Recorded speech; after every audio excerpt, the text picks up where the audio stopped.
आरोह भाग 2 की दूसरी कविता है। दिन जल्दी जल्दी ढलता है। इसके कवि हैं हरिवंश राय बच्चन।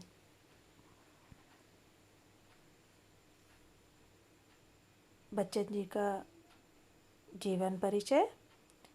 बच्चन जी का जन्म 27 नवंबर 1907 को इलाहाबाद में हुआ और उनका निधन 2003 ईस्वी में मुंबई में हुआ।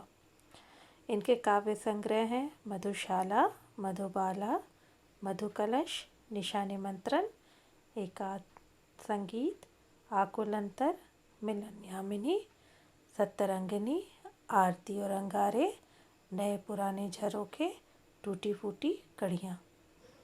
इनकी आत्मकथाएं हैं क्या भूलूं क्या याद करूं, नीड़ का निर्माण फिर, बसेरे से दूर, 10 द्वार से सोपान तक। हेमलेट, जनगीता और मैकबेथ का इन्होंने अनुवाद किया है। इनकी डायरी का नाम है प्रवासी की डायरी। और हरिवंश राय बच्चन को पद्म भूषण और साहित्य अकादमी पुरस्कार से नवाजा गया। कविता का प्रतिपाद्य। दिन जल्दी जल्दी ढलता है कविता हरिवंश राय बच्चन जी के काव्य संग्रह निशा निमंत्रण से उद्धृत है। किसी प्रिय, वह प्रिय हमारा लक्ष्य भी हो सकता है, से भावी साक्षात्कार का आश्वासन, यानी भविष्य में हम अपनी लक्ष्य को कितनी जल्दी प्राप्त करें,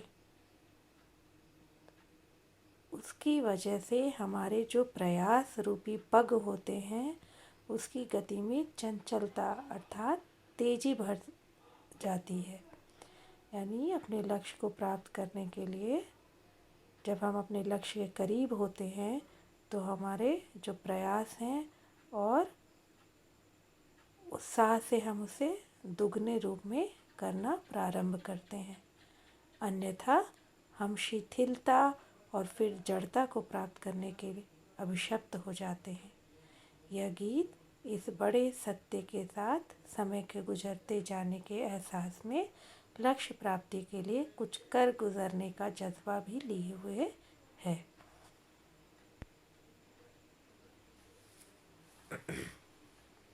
पहला अनुच्छेद है। हो जाए न पथ में रात कहीं, मंजिल भी तो है दूर नहीं, यह सोच थका दिन का पंथी भी, जल्दी जल्दी चलता है, दिन जल्दी जल्दी ढलता है। शब्दार्थ। ढलना यानी समाप्त होना। पथ अर्थात रास्ता, मंजिल हमारा लक्ष्य, पंथी अर्थात यात्री। और आप देख सकते हैं जल्दी जल्दी रेखांकित किया गया है। एक ही शब्द की पुनरावृत्ति होने की वजह से यहाँ पुनरुक्ति प्रकाश अलंकार है। भावार्थ। कवि कहता है कि शाम ढलते देखकर यात्री पंथी तेजी से चलता है कि कहीं चलते चलते रात ना हो जाए। उसकी मंजिल, उसका लक्ष्य नज़दीक ही होती है। इस कारण वह थकान होने के बावजूद भी जल्दी जल्दी चलता है। यदि रात हो गई तो पथिक को अपनी यात्रा बीच में ही समाप्त करनी पड़ेगी। इसलिए थके शरीर में भी लक्ष्य प्राप्ति के लिए पथिक का उल्लसित, तरंगित और आशान्वित मन उसके पैरों की गति कम नहीं होने देता।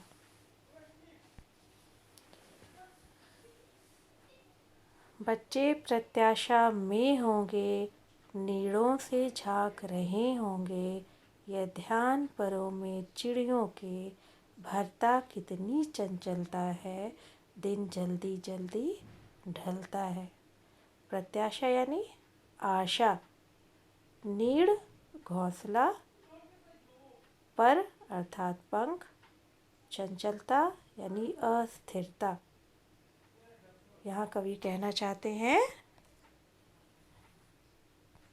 प्रकृति के माध्यम से प्रकृति का उदाहरण देते हुए कवि कहते हैं कि चिड़िया भी दिन ढलने पर चंचल हो उठती हैं। वे शीघ्रातिशीघ्र यानी बहुत जल्दी अपने घोंसलों में पहुंचना चाहती हैं। उन्हें ध्यान आता है कि उनके बच्चे भोजन आदि की आशा में बार बार घोंसलों से बाहर झांक रहे होंगे और यह ध्यान आते ही उनके पंखों में तेजी आ जाती है और वे जल्दी जल्दी अपने घोंसलों में पहुंच जाना चाहती हैं।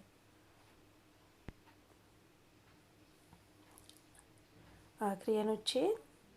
मुझसे मिलने को कौन विकल, मैं हूँ किसके हित चंचल, यह प्रश्न शिथिल करता पद को, भरता उर में विह्वलता है, दिन जल्दी जल्दी ढलता है। विकल अर्थात बेचैन, हित लिए, चंचल क्रियाशील एक्टिव, उर हृदय मन, विह्वलता बेचैनी। आप देख सकते हैं ऊपर की दो पंक्तियाँ, मुझसे मिलने को कौन विकल, मैं हूँ किसके हित चंचल।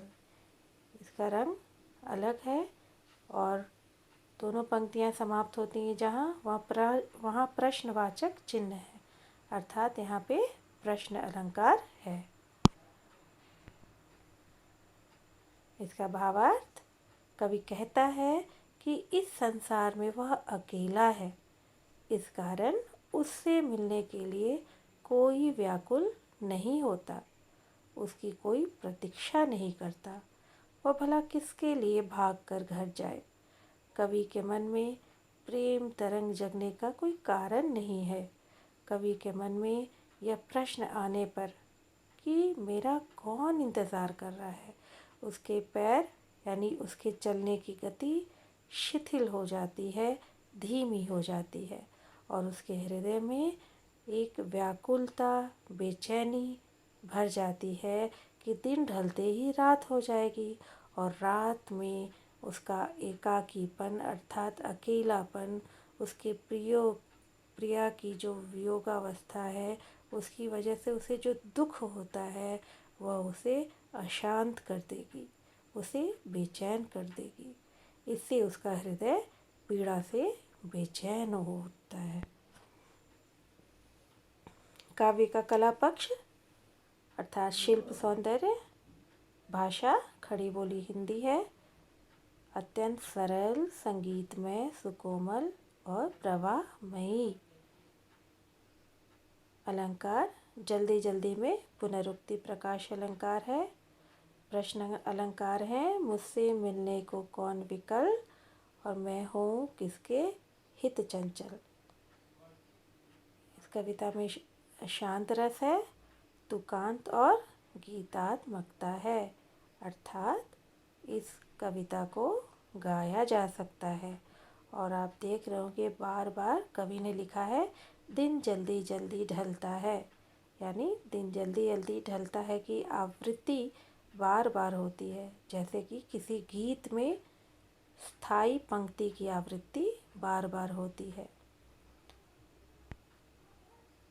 भाव पक्ष, कवि कहता है कि सांझ घिरते ही यानी शाम होते ही पथिक लक्ष्य की ओर तेजी से कदम बढ़ाने लगता है। उसे रास्ते में रात होने का भय होता है। जीवन पथ पर चलते हुए व्यक्ति जब अपने लक्ष्य के निकट होता है तो उसकी उत्सुकता, उसकी ऊर्जा और बढ़ जाती है। पक्षी भी बच्चों की चिंता करके तेजी से पंख फड़फड़ा कर उड़ने लगते हैं। अपनी संतान से मिलने की चाह में हर प्राणी आतुर हो जाता है। आशा अर्थात लक्ष्य भी कह सकते हैं, व्यक्ति के जीवन में नई चेतना, नई उमंग भर देती है।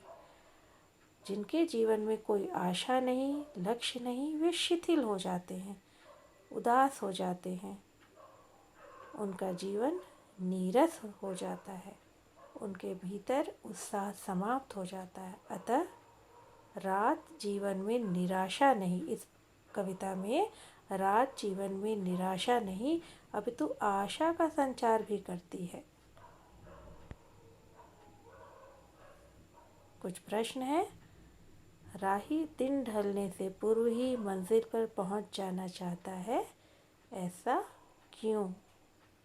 चिड़िया के परों में चंचलता आने के क्या क्या कारण हो सकते हैं? उस प्रश्न का उल्लेख कीजिए जो कवि मन को विह्वलता से भर देता है। इससे उस पर क्या प्रभाव पड़ता है? पथ और रात से क्या तात्पर्य है? पथिक के पैरों की गति किस प्रकार बढ़ जाती है? और आखिरी प्रश्न है, चिड़िया की चंचलता का क्या कारण है? तो बच्चों, यह एक छोटी सी कविता है जिसमें कवि ने हमें यह बताया है कि समय गतिशील है, परिवर्तनशील है, वह किसी का इंतज़ार नहीं करता और इसलिए समय रहते ही हमें अपने लक्ष्य को प्राप्त कर लेना चाहिए। धन्यवाद।